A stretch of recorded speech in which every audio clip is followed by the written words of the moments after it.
Hey everyone, welcome to TMI, Too Much Information Live with Moondog. And we have a bunch of special guests today because I am back from SHOT Show. Pardon if I got a little bit of congestion, if it's coming through there. I got the SHOT Show crud that everybody tends to get when you're around 30,000 people and talking and breathing on each other. And also when you're flying back from an event like that, it's very common to pick up something. But so apparently I did on this trip, but hopefully I'm sounding a little more normal than I was earlier this week. So before we get started, though, I just wanted to plug our episode sponsors, and let's bring this up here. Our first and our longest sponsor is Aura.com, which is an online cybersecurity company that I use, and I encourage you all to try them out.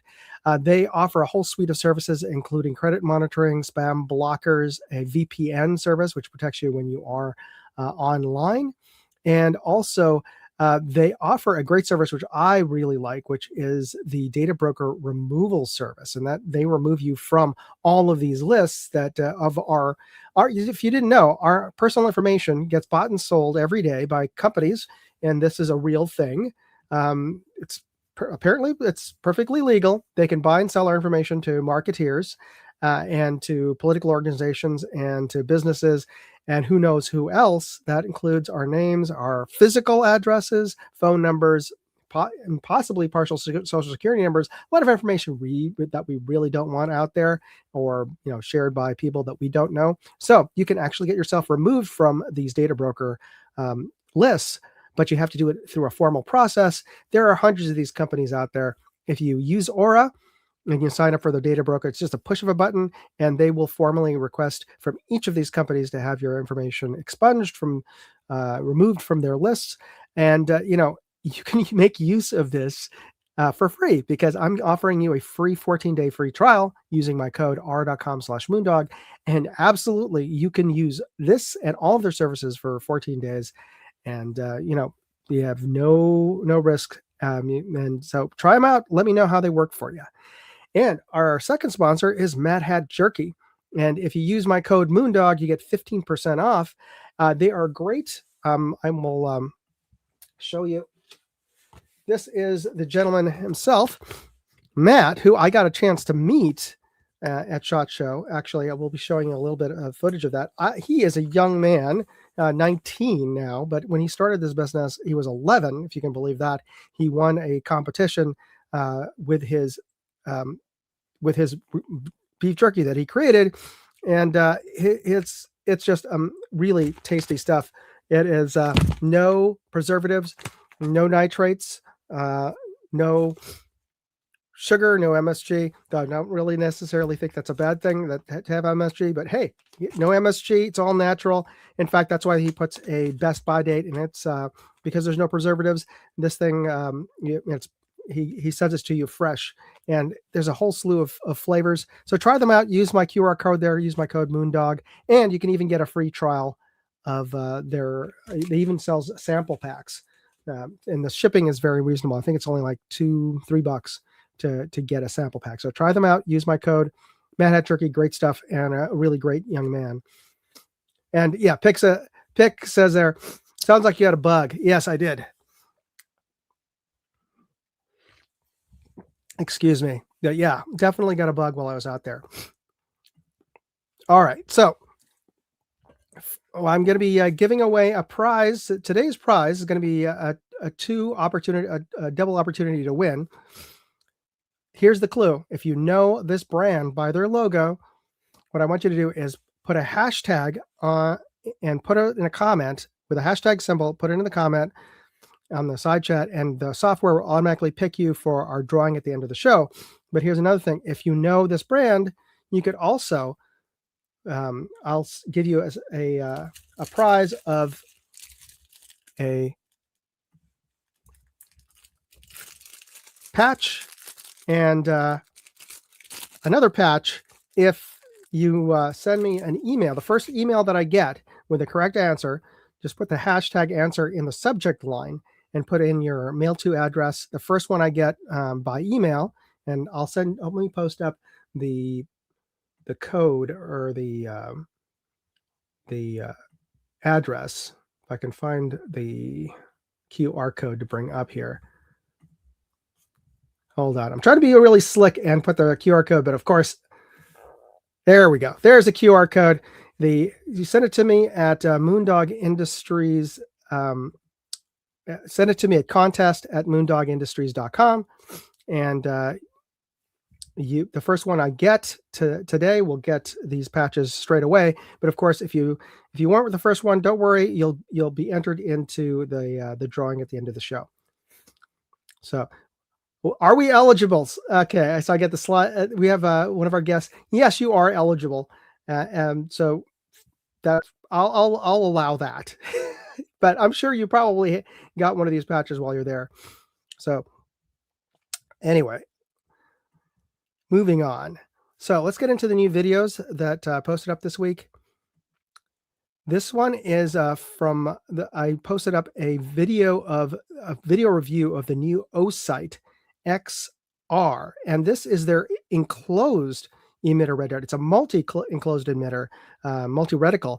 Not only does it have a circle and a dot, but it has two different sizes of dot, 2 and 6 MOA. So for those of you who like 2 or 6, or perhaps you have two different uses of it, because the 2s are nice and small, but it's a little harder to pick out, especially in rapid fire. 6 generally is better, but let's say if you go into a pistol competition or whatever, and you want a smaller dot for precise shooting, well, the 2 MOA dot is a nice to have that option that you can switch between the two. So let's take a look at a little snippet of that from that video. XR, a rechargeable enclosed emitter micro reflex sight that lets you change the reticle and change your dot size.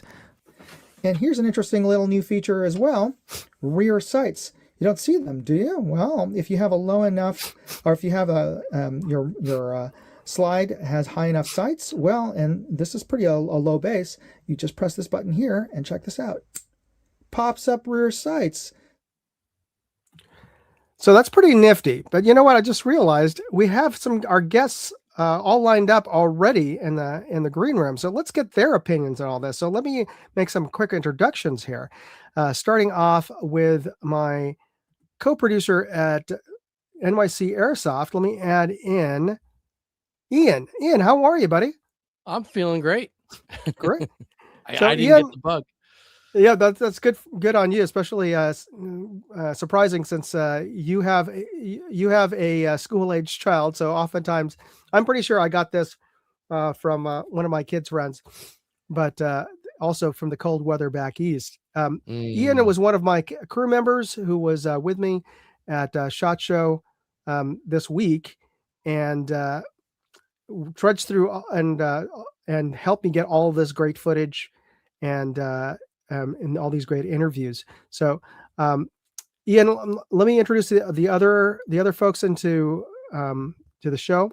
Of course, I'd like to also introduce one of my other partners in crime in NYC Airsoft, who is also Nick. You're muted. There we go. I got it. I was watching. Okay, no worries. So Nick has been a longtime friend of mine from our airsoft days. Is also the commander of the tribal militia in our big charity airsoft event that Ian will be producing this year in Pennsylvania. He's also if I'm correct, you're the vice president of the Central New Jersey Firearms Coalition of New Jersey Firearm Owners. I was representing them as a 501c3 charity org that is a pro Second Amendment education and awareness and activism organization. So I was there representing them, as well as 2A Media Slav Guns, and that's one of the other guests, right? I'm going to segue in for you. Perfect. Like that. So I'd like to bring up to the stage next Max of Slav Guns, the Slav Guns channel, a great channel, and Max, a friend of Nick's, and also shall I say, a mentor of mine in terms of getting into the gun tuber world. He was very instrumental in giving me great advice about how to best do that, as well as getting me, prompting me to go to SHOT Show and helping me navigate all of the ways that I could leverage that. And my first trip it's been 4 years now. I think now is it 4 years? Anyway, yeah. Yeah, since I first got to SHOT Show, and he's been very helpful in telling me what to do and what not, and what to avoid when going to SHOT Show. Unfortunately, I wasn't able to avoid getting sick. Nope. How you doing? How you doing, Max? Not too bad. Digging out, so I'm like, I have heaters everywhere, so like it's completely abnormal. So we're from Pennsylvania. It's completely like, okay, we have like 15 inches of snow outside, but it's just freaking cold. And I will say, because of this experience, I have so much respect for our fellow friends and content creators in Minnesota, Montana, Wyoming, the guys who deal with this weather the entire time. Yeah, every year. And yeah, it's fun. I mean, like it's kind of crazy. It's like you mentioned, okay, like the whole SHOT Show thing. Like now for you, it's already been 4 years, and like here I am. I'm looking at Nick. I'm like, we're like those old men. So I remember when I started going to SHOT Show, and like you'd hear and see those people. It's like, oh, like this is my 15th show, 16th show. And I was just doing the math. So right to the right side of me, I have all collection of my old badges. The oldest one I found was 2009. Oh my! And so when I was doing the math, I'm like, I think this was the 16th show. Since then, it's only skipped 1 year. So it's like 16 shows for me. I think like 14 for Nick, or something close to that. Yeah, it's crazy. It's completely crazy.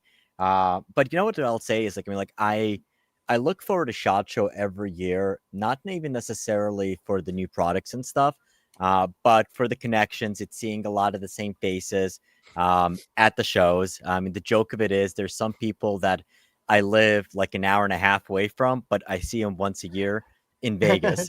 And like I said, the one thing that constantly changes is like, so the people will stay the same. I mean, it is a large, small industry, but oftentimes they'll be like at different companies. They're going to go there with a different purpose.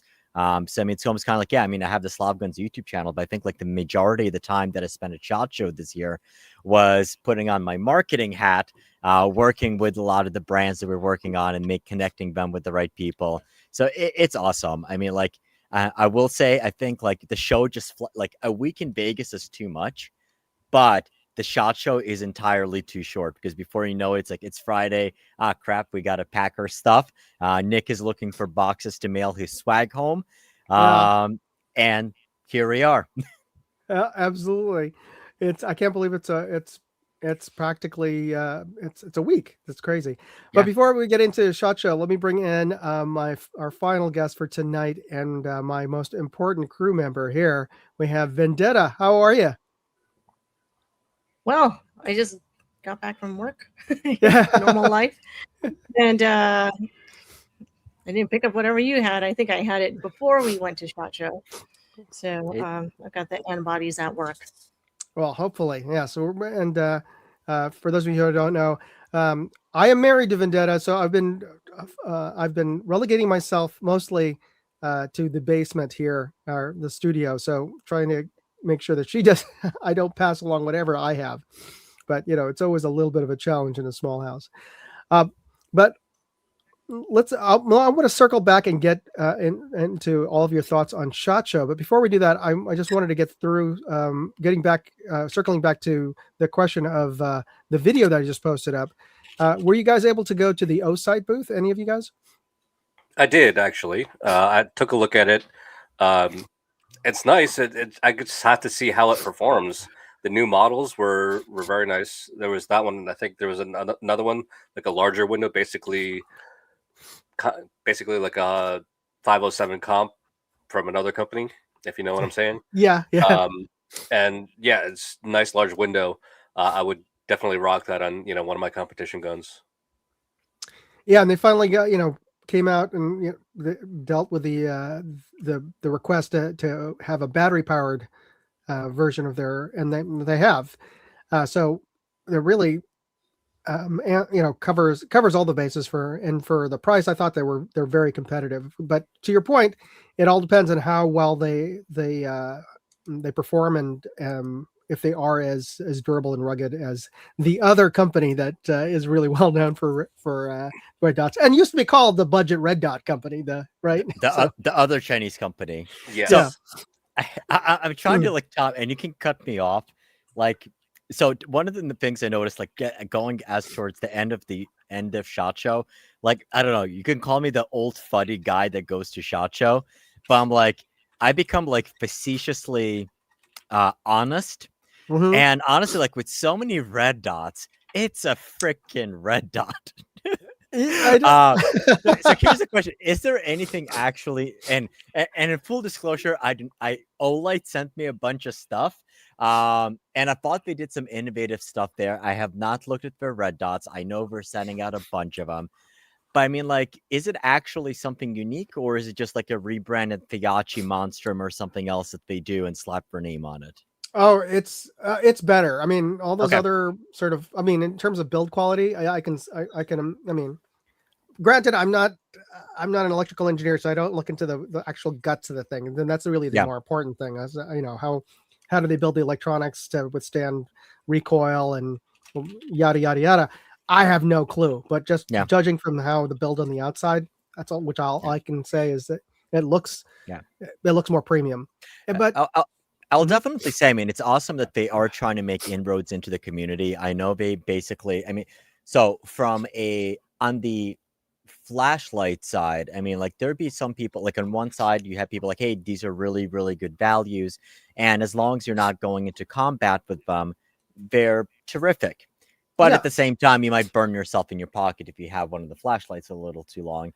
So I'm kind of like wondering on the red dots site, if they're still going to be attracting to those type of people, or kind of like what's the value proposition? Because I mean, like there's definitely, when you think red dots, when I think red dots, I mean, pretty much every company out there, both electro-optics and even a lot of the handgun companies, they will slap their name on one of the dots. So, I mean, I do give them a lot of credit for going into the industry. I mean, they are putting their name out there. I will say I didn't talk to them, but I did walk past the booth. There were I think there's a couple of competitive shooters or something like that. So it'll be interesting to see. But I mean, you're right. I mean, they're taking on the other big behemoth, which is Holosun. So it's kind of like they're fighting for, let's put it this way.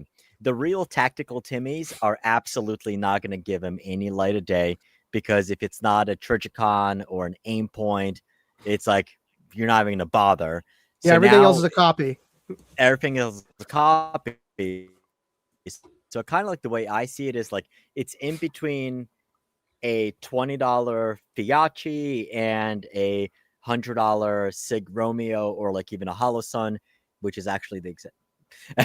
Well, Holosun OEMs some dots for other manufacturers. Yeah, that's so it'll be interesting to see. I mean, what I will say is that I've had conversations with other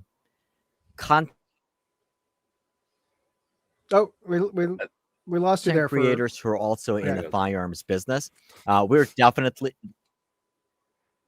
There's his country internet. No worries. Well, country internet. I'm sorry. It's okay. What I wanted to actually, you know why I'm trying to bring the slide back rather than the. There we go. Well, when hopefully Max's connection gets a little bit better.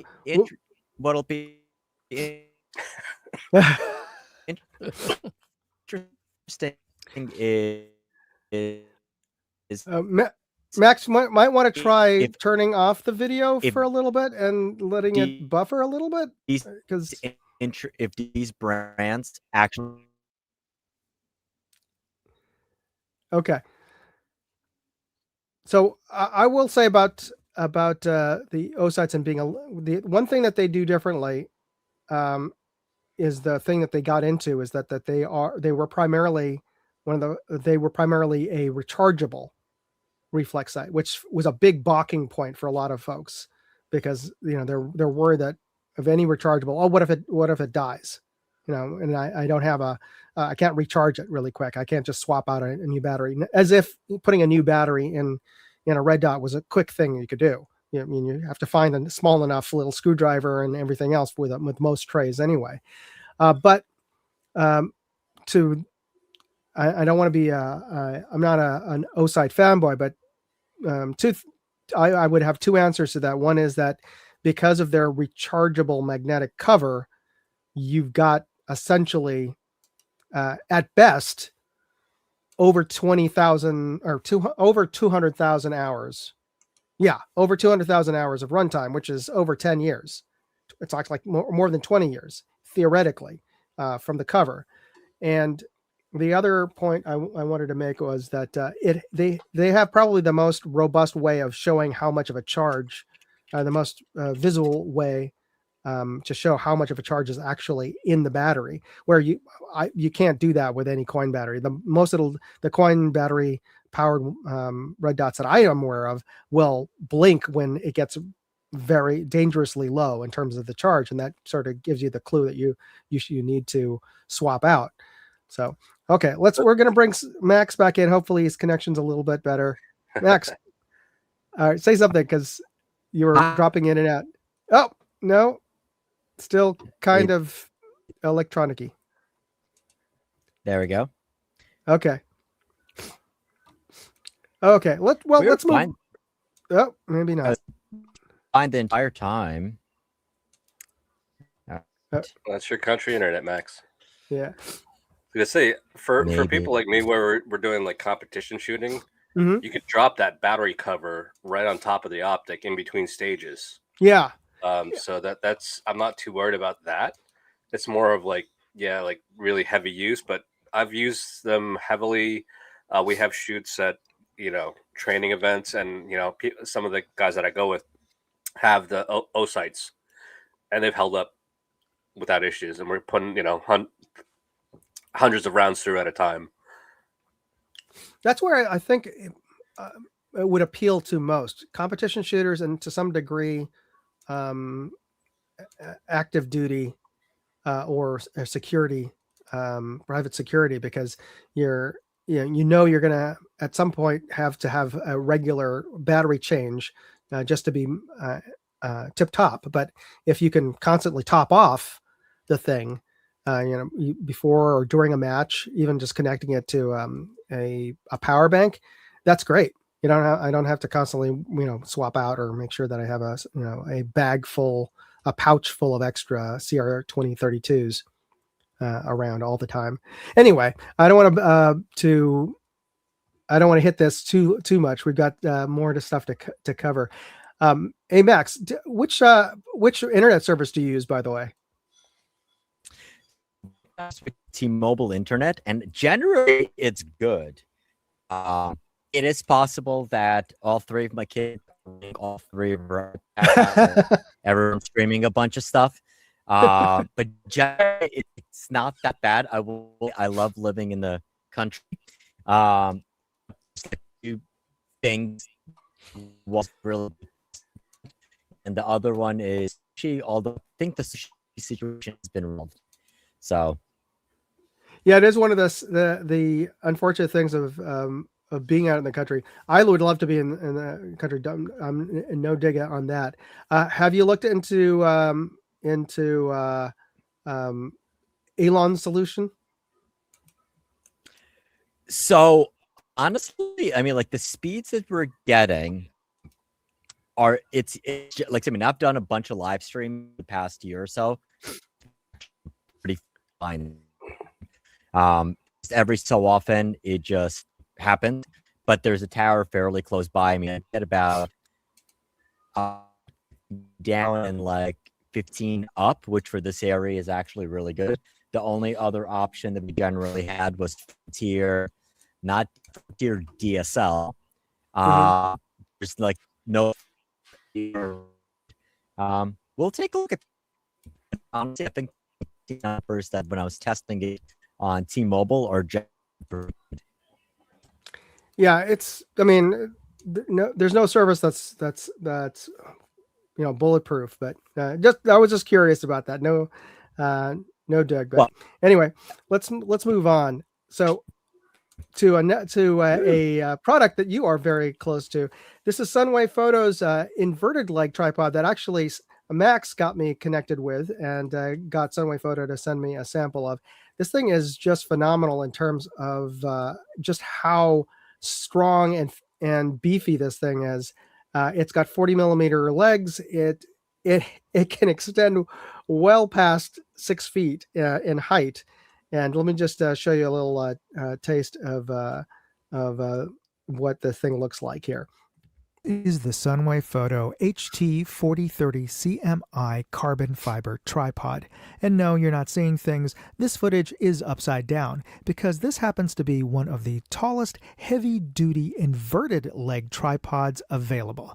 So hit that like and subscribe button and let's start checking this out. And what makes this an inverted leg is because the locking rings are at the top and not at the bottom where just about every other tripod is. And the advantage of that is because, well, you're going to have whatever it is you're going to be working on, whether it's a camera or a rifle, up at the top of the tripod, not at the bottom of the tripod. So if you need to make adjustments, they're right there where your hands are. So it's much more ergonomic, and you're not sacrificing anything in terms of weight or the collapse size or any of that. You have all the advantages and really none of the disadvantages. So you'll see in my full up video, I do a torture test, a real stress test on this tripod. It has a maximum load weight of I believe 66 pounds, and Max can correct me if I'm wrong about that, but I definitely put more than 66 pounds of stress on that thing, and it performed quite well. Though I will be posting up a blooper video in a few days and later, I think either this weekend or next weekend, where you see a little bit of a mistake while I was filming, and they happen when you make these videos. But it's that the mistake is entirely on me. So I have to, and for all other aspects, this is a great tripod. Very, very heavy duty, I have to say, on this tripod. Yeah. All right. And thanks again, Max, for sending You're that. quite welcome. And for my Moondog Go channel, I posted up footage from the Aguila party. They invited me and Giselle to go, and they had it over at the Omnia nightclub over at Caesars. And usually by the end of the day, I am flat exhausted, but it was literally across the street. So we went there to grab something to eat and then walk back. And because we're not clubby people so much anymore. Are we, G? No, not so much. And yeah, sitting down with a Switch is just fine with me, you know. Yeah. And I was trying to get at the end of every day, I try to go through all the footage that I have and try to see if we need to, if it sounded good, looked good, because I've learned from previous shows that sometimes the mics can go out, or we've missed something, like we forgot to get footage of the actual product or something stupid like that. That'll happen. And the only way to know is if I actually go through the footage. So yeah, most times in the afternoon, I am just trying to go through all the footage from that day and see how it looks. And by that time in the evening, I can barely keep my eyes open, and I just need to go to sleep. So, but G can confirm that we are old people and we don't go out to party. No. So, but we went to this one, and yeah, and we went to sleep. And we also went to a party before the show started that was hosted by Maxwell, which I'll show you in a sec. But let me just share a bit of the Aguila Ammo party. They throw this party for all of their the buyers, all the stores and all the distributors that buy from Aguila. So they invite all the top stores, and they invited me because I made two of their folks who are in charge of the brand look good on video. I think that's why they invited us, but they were very sweet. With the Aguila party, and they throw a I'm waiting for somebody, some ninjas, to jump out because this place looks so John Wick. But this is a great nightclub. We're having a party here with Aguila, and I want to thank Aguila and everybody there for inviting us to all of this.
So, it was over at the Omnia nightclub over at Caesars, which is their big nightclub there. And it's always fun to see one of those places. It did look very much like, it's a high end nightclub kind of set, but it was always kind of strange to see mostly middle aged guys, not dressed for clubbing necessarily in the place. Sneakers and jeans. Yeah. So it was an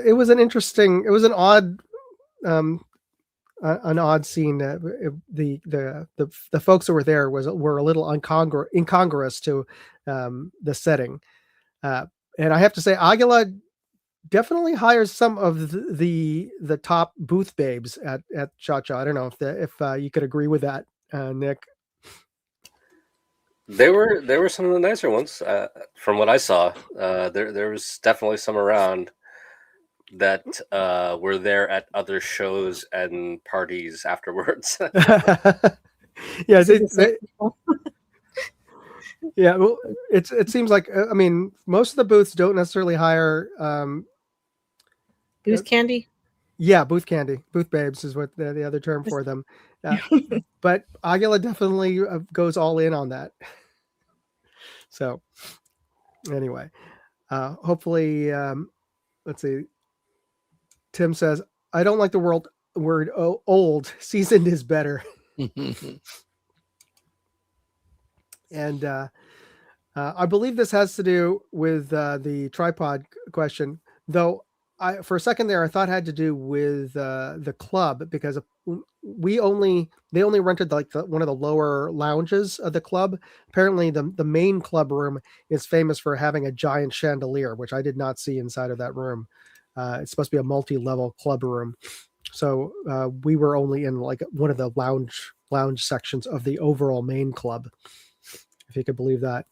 So anyway, so meant to go. So talking about SHOT Show, I'd like to ask you guys, what did you guys see at SHOT Show that stood out for you? Let's start with Ian over there. There's nothing that really stood out to me as in, oh wow, I need to learn more about that or whatever. I did notice lots of vehicles that I was not expecting, like lots of armored stuff, and it's fun to look at, but didn't really mean anything to me. But it was still cool to look at. I found the layout oddly disorienting this year. Like last year, I got my bearings real easily, and this year I could not figure out which was up or down. It was really strange. But no, I liked everything we saw. I liked everyone we talked to. Getting around was a bit easier. It didn't, except for Wednesday. It was incredibly crowded. It wasn't so hard to really move around. We could kind of get in and get out, talk to anybody we wanted to. But yeah, I didn't see anything that really stood out. I did find funny though, some of the manufacturers were advertising. G was with me a couple times. Their racks of vintage, like their new releases, and they were like lever action rifles. Like, what's new about that? That's 200-year-old technology. What's new about that?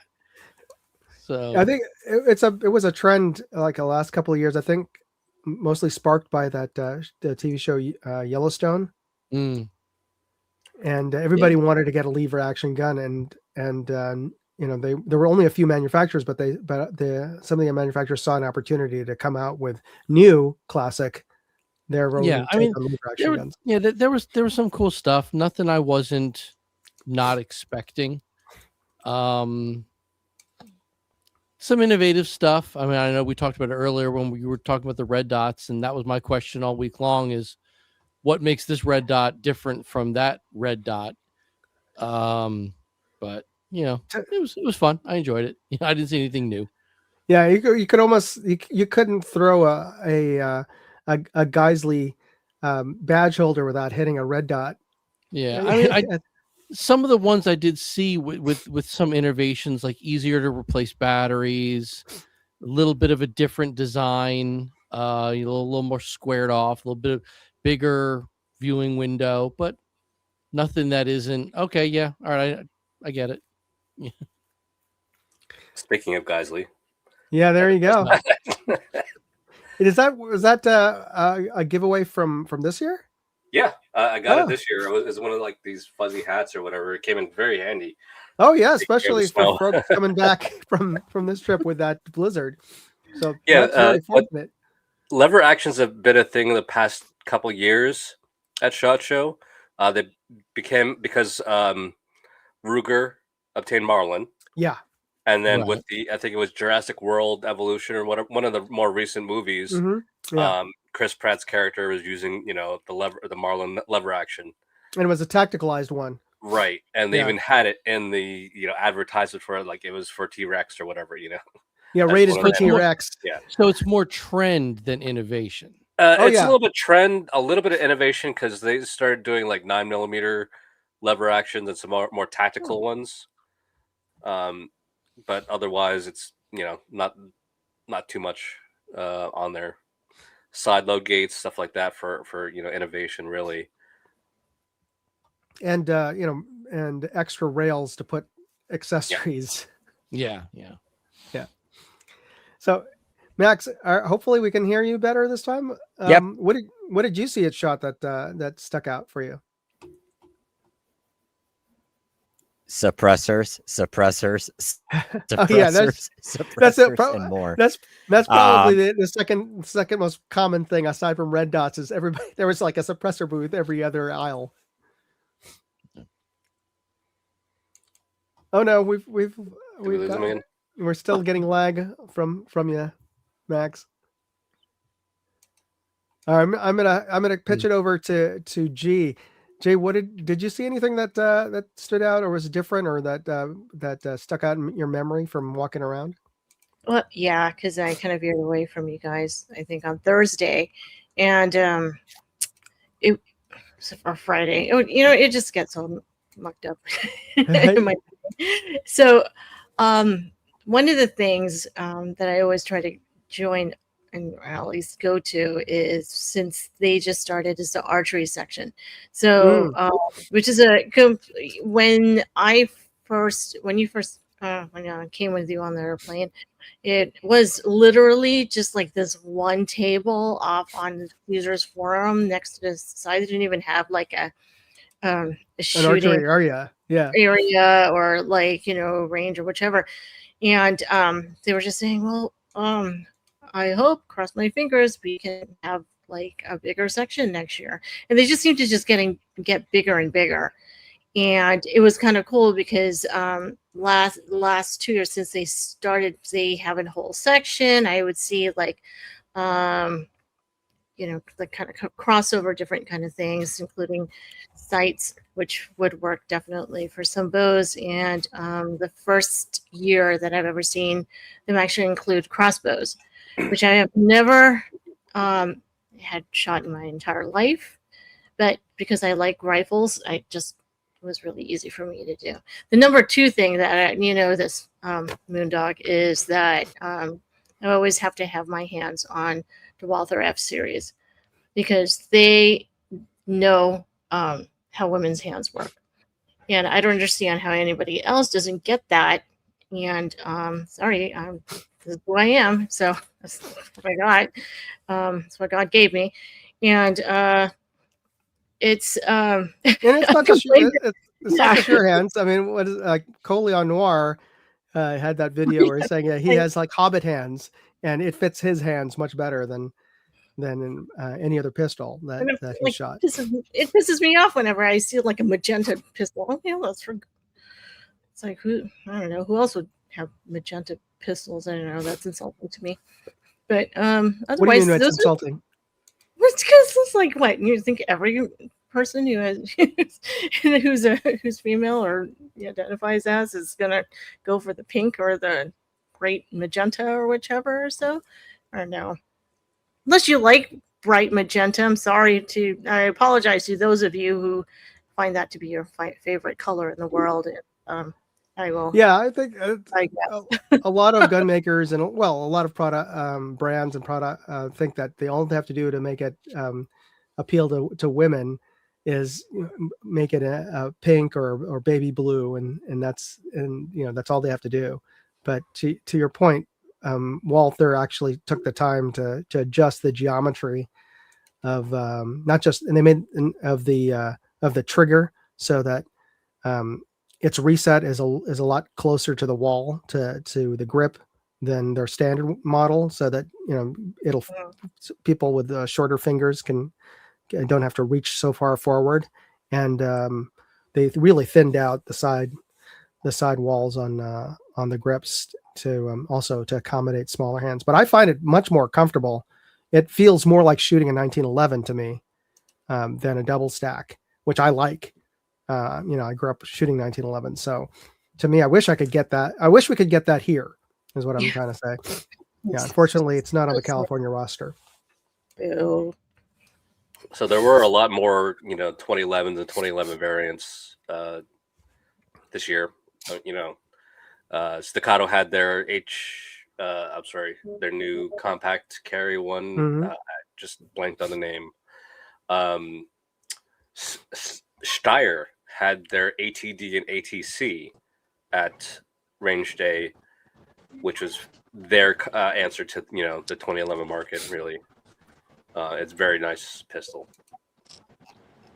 And PSA showed off their their newest prototype, or at least pre-production model. Hopefully they'll finally roll out with it, and I think they said Q2 this year, but you never know with PSA whether or not that actually will see the light of day in a given year.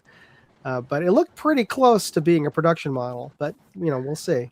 Yeah, it's the Saber 11 was very nice. It was obviously pre-production. I'm very, I'm pretty 2011 centric. Yeah. Recent, pickups and everything, and what I've been using. But like the 2011 community, I was looking at it as like, there's gaps here and this. I'm like, listen, it's pre-production. They will hammer this out, and at the price point, it's looking to be a competitor with, say like the Alpha Foxtrot Romulus and the Prodigy, Springfield Prodigy, and even on a little bit higher side, the Kimber 2K11 in that price range, which is good. Yeah, what is that? How much is the Prodigy?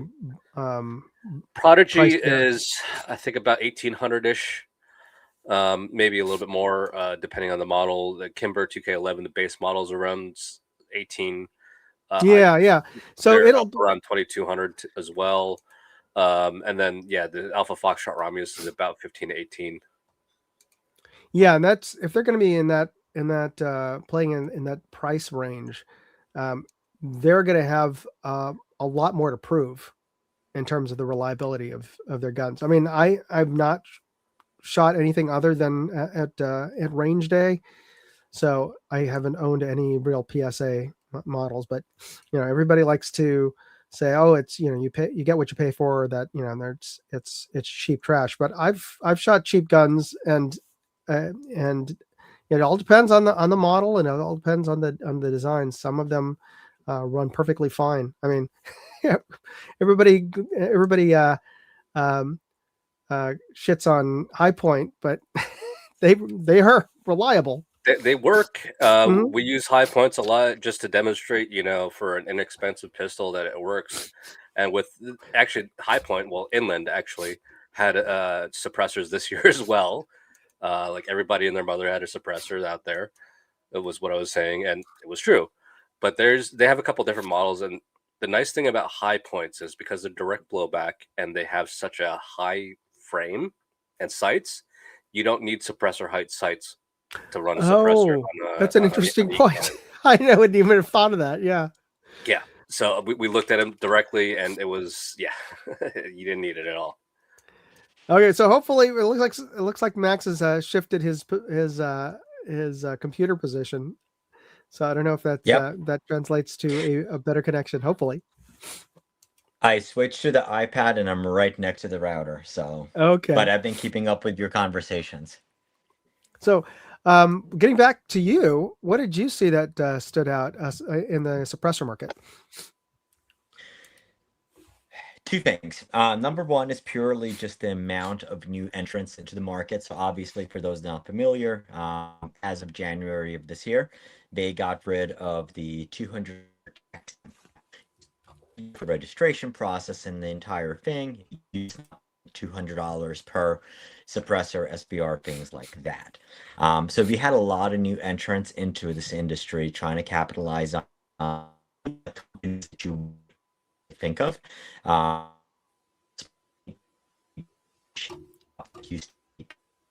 Anything else like that is now making suppressors. On the other hand, I mean, the most one was so and the reloading people, they are now manufacturing the Sonic Core suppressors. Now, what I give them a lot of credit for is that they are pricing them attractively. So your 22 cans are going to be right around $179 retail, and your cans are going to be between $380, depending on the variant that you're going with. That is about half the price of what you typically think of. And in reality, suppressors should not cost much. On the flip side, there were other brands that try to push the design. So one company had a suppressor made completely out of carbon fiber, insert baffles for stainless steel. But they were like in the $1,800 price point, and the 22 can was right around $650. And the other okay, Max, it's not the router. internet. So the other one which is unique is a company that almost a set. So you're buying a kit that has 15 or 20 different baffle combinations, and you can stack them whichever you want. I think he said there's like a total of 1 million different combinations. Good Lord. And it's kind of but once again, they're priced around like $1,800 for the kit. So like, man, I don't know if cool. The machining was fantastic on it, but it's like, okay, well, and is it actually a little bit quieter? Yes. Is it $1,800 quieter? I don't know about that.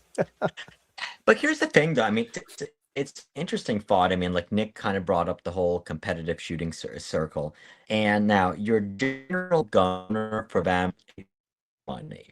But if you take a look at a person who's going to shoot ELR or PRS or USPSA, it's a gear race. You are going to invest the money if you take it seriously. Your ammo is probably the cheapest thing. So like some of the hardcore general guys, they're going to travel 5-6 hours for a local match. Your match things like DLR guys are going to be traveling across the country for a match, for a regular match. So if you can potentially, Max, we're getting like maybe 1 out of every 5 words, so I don't know if that's. oh, sorry, Yeah. Sorry. No, it's just wanted to let you know before you get too deep into that. But I get your point that if you're for some folks who are definitely investing a lot of money into their guns to get an improvement, yeah, their $1,800 is not outlandish, but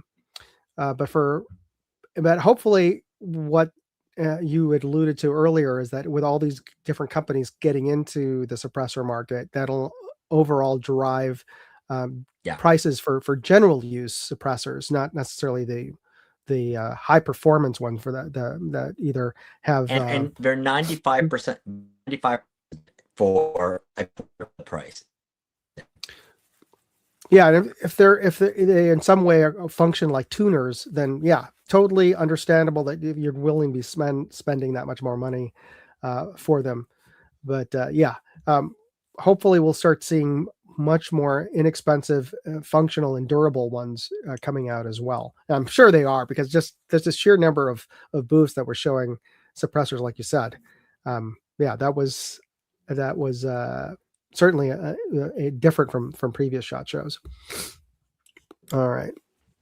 One of the things, let me share what I saw that stuck out of my mind. And one of the videos that I posted up here was, I believe, here we go.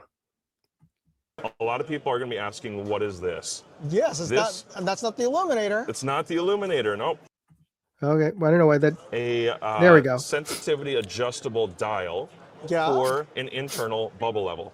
Internal? So, yep, there's going to be an electronic bubble level on some of the ED series, as well as this 5 to 30 EDs, HD series rather.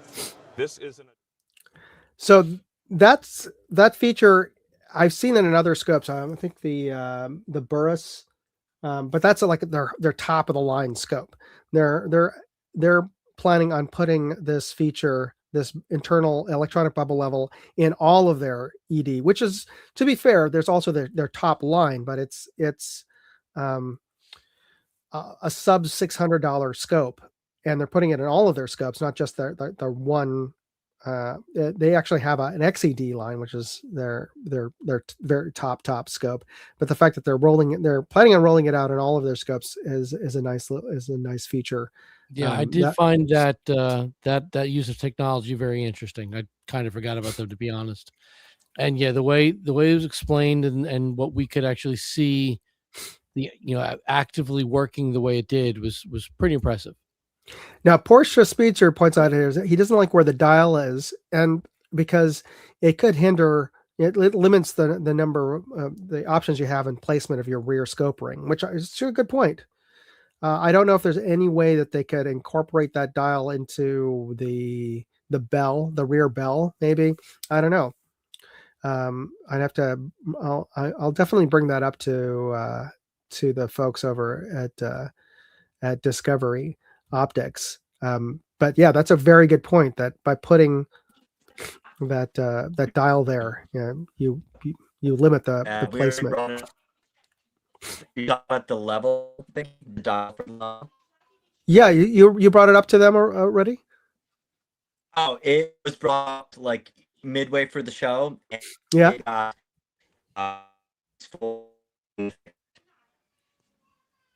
Okay, I didn't catch. Did you catch anybody else? Oh, sorry. So what I was saying, we brought it up to them during the show, and they already showed a concept of how. Oh, okay, that's cool. I'm glad that I'm glad that you brought it up, and I'm glad that they thought that one through. Or it came up with a solution. Yeah, Andrew and I discussed them, and basically one of my brutally honest type of moment. Actually took the scope and put it on a gun to show them, hey, this is actually the issue when you're trying to run bolt action. Finally understood it, and so they came out with some and but it creates other issues. So we're going to look at integrating like a better solution to that. So it is cool, and I showed them a couple of ways to kind of go around it. So we'll see. Yeah, that's amazing that we can that sort of like real time influence that being at SHOT Show can have when you're there in person with other people in the industry. The feedback that you can get and the kind of impact that you can have, I think that's just amazing. It's a great story as well. One of the other places that Ian and I and G and I stopped at was Vector Optics, and one of the other big news with them, and also we found out from our friends over at Athlon, is that this year they're going to be rolling out scopes with shake awake illumination, which was to me was like, oh my god, finally. That is a feature that I really appreciate in red dots, in that it automatically shuts off, so it conserves your battery life. And how many times for those of us who've run either a scope or red dot or any accessory, that we've forgotten to turn it off after we've come back from the range or a hunt, and of course by the next one you bring it out, it's like, oh shoot, I forgot to turn it off, the battery's dead. Okay, gotta go and swap out the battery. The fact that it seems like it's like a no-brainer kind of feature, but I'm glad that somebody's come out with it, and we found out that two companies actually, the Vector Optics and Athlon, will be rolling that out on their top 2 tier, or at least Vector Optics is on their Continental, and I heard it on the Midas line from Athlon. I don't know if it'll extend down to any of their other Aries or their other scopes, but the fact that that's an option is great. Hey, we just got a I forget the term for that, but thank you, Steve. Super chat. Yeah, super chat. Thank you very much. I don't often get them, so it was a bit of a surprise. Thank you very much. Actually, I had invited Steve, but I'm sure I guess he was too busy digging out from the snow to join us, but totally understandable. But I appreciate that. Thank you very much. That's Bullets for Bucks, folks. Check out his channel. Definitely has tons of great content on his channel.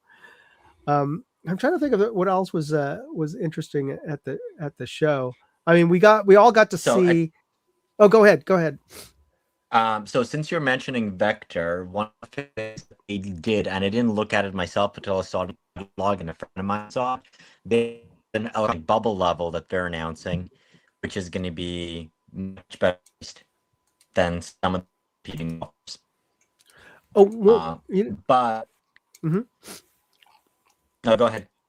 Oh, also, one other thing was at Vector, they have a really tiny pistol thermal, probably, and they said it's the smallest in the world currently, or at least that's released. And based on what I saw of it, it definitely looks like the smallest. It's as small as the Holosun one, but that Holosun one is like a 2-piece one where the cameras, like in the light slot below the pistol, and the top mailbox unit is just the display. This one, everything's all incorporated into just the mailbox unit in the top. And yes, but you should talk about the whole concept of putting a firm. It's a bigger solution in search of gap. I didn't quite catch that, Max. I think he was talking about what Ilya Dark Lord of Optics says about thermal on pistols. It's kind of a solution in search of a problem. It's hard to see. You're looking at a camera. It's not quick. Plus, it's not quick, and because you're displaying that, you're lighting up your face. So if you're in terms of night discipline or light discipline, it's certainly detrimental to keeping your position concealed. But it's certainly an interesting optic. Yeah. And because all the companies are doing finding binos with ballistics in them. Yeah, like our friend John, he brought out that really bougie, the really deluxe version of his binoculars. That's one of the cheapest. Bougie. Well, it's not. It's certainly not cheap. At well, I think he was saying it's the MSRP is going to be. Is it the cheapest one? Yeah. So you have is four. Apex is 3. Between 20. Okay, and I forgot what's the loophole. How much is the loophole one, which I was a little disappointed with, but in terms of the range on that. So I'm wrong, but it's still not cheap in terms of for the average folk who aren't willing to put down like $2,000 for a pair of binoculars, and would be happy to pull out their handheld laser rangefinder. The loophole is about 4 also. Oh, okay, so I'm absolutely off on my thinking that the loophole was about the same price, but yeah, it is. So I'm wrong. Sorry, John. You have a great deal there. That's definitely a great value. Oh, speaking of that, I was saving this till you got Max till you got back on, but I wanted to share the video from the dinner that John hosted from Track that you put together. So let me just share that with everybody before we get to close things up. I remember seeing it. I thought it was so there's Dark Lord of Optics right there, and there's John of Tracked Optics. There's Max. I'll call him out in a second. That's Matt from Mad Hat Turkey. There we go, Max, and there's Steven who is in the chat. There's me in the back. Yeah, and there's also.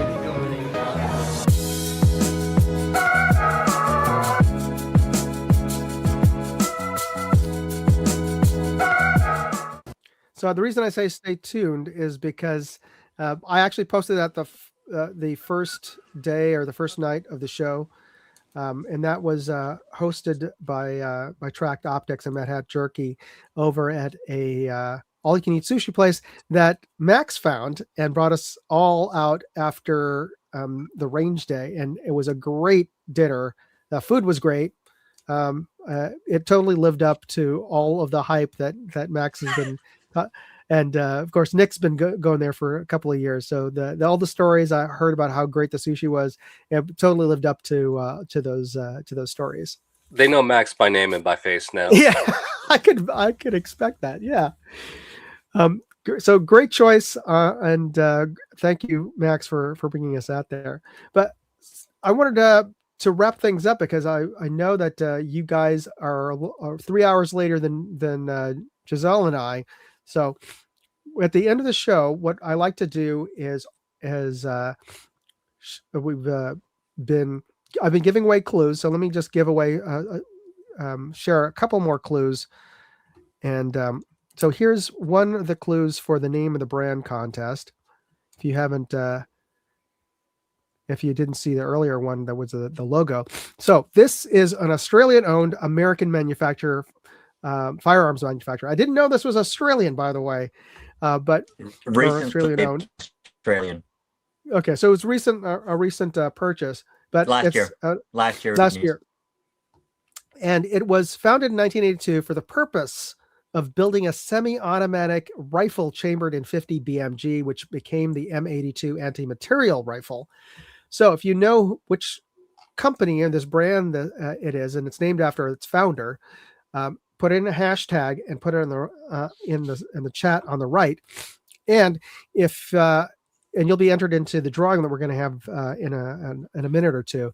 But if you know the answer, I'll also accept the first answer that I get via email that is sent to me at contest@moondogindustries.com, and I'll post that into the side chat here. So the first correct answer I get via email with the hashtag and the correct answer in the subject line and your mailing address for the patches in the body of the letter. The first one I get will get that set of patches, but the folks who who for the drawing, you'll be getting, let me just bring this up here. You'll be getting special decal for the M Rattler. Oh, I just gave away the name of that. And the patches. So there you go. There's an extra clue. So I saw several had it already, so yeah. And I typed it in chat in the beginning. Of course you did. I wanted to share a photo that I didn't post up. This at the Aguila party, they had some showgirls show up. So we have Giselle and I there posing. And this is my crew over at the Vector Optics booth with Rebecca, Vector Optics, who is showing us their Continental with the Shake Awake. And I stopped by the Olight booth and also the Osight booth, which is on the other side of the Olight booth. And I just wanted to call out our intern, Marcella there, who held the fort over at the press room tables and kept an eye on our laptops as they were charging, so that we could go back there and I could offload and download the video files. And I also took the crew, or actually the crew took us out. I was going to pay for dinner, but the crew paid for the hot pot that we had the last night of SHOT Show. I think it's not Nobu, it's Nabe. Nabe, yeah, Nabe, yeah, yeah. Great little hot pot place over in Chinatown there. So if you're looking for a hot pot place, Max, I can recommend Nabe. Yeah, I would say, and if anybody wants to take Nobu, I'm all game for Nobu. Oh yeah, I'm all game for Nobu too. And final, here's another clue for the name the brand contest. If you can find it somewhere in the photo, is the name of the brand, because we stopped by there with the whole crew to take a photo with one of their products. They were working on a grenade launcher for the U.S. military, which they will be releasing. And also wanted to mention that on my website, moondogindustries.com/contest, and I'll post up a link to that URL here. It's the last couple of days up until the end of this month. You have a chance to win an AccuVista LPVO or an Osight. An Osight, C. The Osight C. That has the one that has, as you can see there, has the side battery tray. So for those of you who still absolutely will not buy into a rechargeable, even if it can recharge your unit up to 5 times, which is 200,000 hours of runtime, it still want to have the battery tray, you can have your battery tray. There you go. So you have a chance to win one of those directly from Osight. They're letting me pick the winner on my live stream in about 2 weeks. So get your entries in. They're absolutely free. Use the links there to get to the entry form on my website. And of course, the final plug for the website is I'm having a fundraiser for my son's trip to DC, for their class trip to DC. I've got some of the previous products that I've reviewed, and they're there for sale. All you have to do is donate to the fundraiser the amount that I've valued on those items, which are 50%, at least half of what they are retail, and they're practically brand new. So if you want to donate to the fundraiser, I'll give you the items that I have up there on the yard sale. All right, so let's get into the final drawing here, and let's see. Let me load this up. The screen for the drawing. Share screen. Okay, so last chance to get your entries in. I'm going to be sharing. All right, so there we go. It is Barrett, and if I didn't give that away with the other clues on there, I can't believe there's only 4 entries for the Barrett decals. It seems like there's more. Yeah, give people more chances. Okay, I saw a couple of folks earlier on who put the wrong brand. So if you haven't corrected yourself, this is your last chance to make that correction now. All right, well, Well, maybe they just sent it by email, which I'll check after the end of the show anyway. So, all right, Max, since we can hear you, why don't you give us a quick countdown and I'll hit the draw button. 5, 4, 2, 1, go. All right.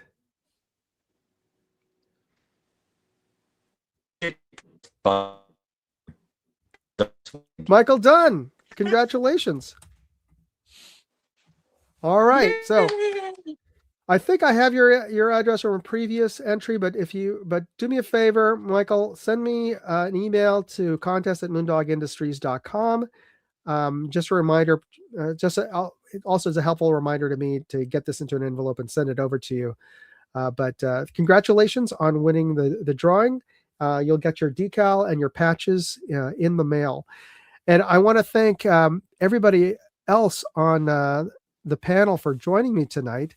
And I'd like to ask if you guys have anything that's coming up that you'd like to plug. I know you have this big event that's hopefully coming up. I don't know if the listing has gone up for EVIC yet, but it will be soon. So Ian will be producing Bad Blood again this year. That's the big charity airsoft event that I started in outside of Scranton, so not far from you, Max. If you want to drive up over there to attend along with Nick, because Nick will be commanding one of the armies there. That's going to be this June. Do you have a date there, Ian? I don't know if you're the weekend of June 26th through the 28th. There you go. So as soon as the listing's up on EVIC, purchase your tickets. It's good for the whole weekend. We've kept the prices really low compared to other big events, the airsoft events, and again, half of the proceeds go to charity. So awesome. it's a great day for all. Nick, what are you working on with the coalition? We have a lot of lawsuits coming up. The Third Circuit hearing. Yeah, we got to fight. You can't just run away to other states and everything. Hey, we have. Yeah, I know. Can't run all the way to Pennsylvania. But yeah, I mean, we have a big Third Circuit hearing February 11th for the concealed carry killer bill that was here. That'll help us restore our rights to carry in sensitive locations. I know it's a bit of a hot topic lately for various reasons, but we're very restricted here. We got carry, but we can't carry in restaurants where alcohol is served and stuff like that, even if you're not imbibing or whatever, or partaking, as well as a lot of other places. So it's just an infringement. Yeah, absolutely. And they struck down a similar law in California, though they're fighting to appeal that. But essentially, Gavin Newsom signed into law that you couldn't get a concealed carry and carry within some outrageous distance, like 2 miles of a school. It's like, okay, or other sensitive areas, which means nowhere you could get that you were unless you were out in the desert. Right. So, but good on you for that fight, and I hope you guys win your cases. Max, hopefully we get your answer here. But what are you working on that you'd like to share with us? So we recorded a bunch of YouTube videos from SHOT Show, so a lot of those shorts are up, and then we'll be getting the rest of them up probably in the next week or so, and then we have some long content that will be done probably, I would say, within the next 2 weeks. And then beyond that, I'm actually working for a backlog of all the really cool stuff we recorded over the summertime. Obviously, I came back for my trip from Eastern Europe. Amazing experience. And you must have a ton of content on that. Yeah. So there's some stuff that I could film, some stuff that I couldn't film. But basically, it was really cool. We went on a hunt in Siberia. I'll give you that hint, along with the Russian version of SHOT Show. So there's a lot of really cool stuff. A lot of really, really cool stuff, and even shot a match there, an NRL 22 type match there. I would say the biggest one for me was I kind of had this holy grail item, which was like I wanted to shoot one of these really cool iconic Soviet arms. I did, and it was a little bit anticlimactic, but I got a chance to do it. Well, it wasn't a Dushka, was it? No, it was, let's put it this way. So you can get the civilian version of it here, which would be like the Tigers and the NDM 86. Nick knows. Okay, I know. okay. All right. I'll wait for the video. I can't. It's a hopefully really you got- cool. It's a really cool video game gun as well. And then it's kind of like, okay, well that was interesting. And then like I'm like, okay, available in the other tip is as close as you can get to the real thing in the United States right now, we're going for between $10,000 and $20,000. Moondog, think because once again- Sasha. Yeah. Okay. Nice. What does Sasha use all the time in his last games with us? The Dragunov. Yep. Yep. So I find like I really, really wanted one. It was kicking myself for not picking them up when they were cheaper. So then we actually went out to shoot it. They're a dime a dozen. We actually considered one of the cheaper guns. So we went out, we shot it, I would say a little bit over 1,400 meters, just kind of to see. And cool experience, but then like you get an appreciation for the cool modern stuff as well. Oh yeah. And I have a 50, so that's going to be put on channel pretty soon. Actually, it's a Barrett. We do have some content with that, although I will probably in the next couple of days be upgrading that American 50 to Canadian 50. Okay. Interesting. We'll be looking for that. If you can, post up a link to the channel. Let me see if I can do that for you. But so just slavguns.com/slav. Right on. So, G, I don't know if you want to share anything that you're working on. You want to? G doesn't have her own channel, but she should. It's just going back to normal life, I suppose, and trying to. You don't want to hear the kind of stuff I'm working on. Okay, I hear all the complaints about work at home anyway, so we won't rehash that. Thank you. All right, everyone. Thank you for joining me on this show and sharing your experience, your great experiences at SHOT Show. And it was so good to see all of you there. And I know I can't say that I don't think I'll have a chance to see you until next year, but it'll feel like when I see you again, it'll feel like it's that no time has gone past. All right, folks. Thanks everybody else on the side chat. Thanks for tuning in and for participating in the chats out there. Be sure to hit the like and subscribe button, and be sure to check out all of the content from our guests. Anyway, have a good night, folks. God bless. Moondog out. Hey, I'd like to know what you thought of this video. Leave me a comment or chat with me on Facebook, Twitter, TikTok, MeWe, Instagram, or Locals. And if you want to see all of my videos, go to moondogindustries.com.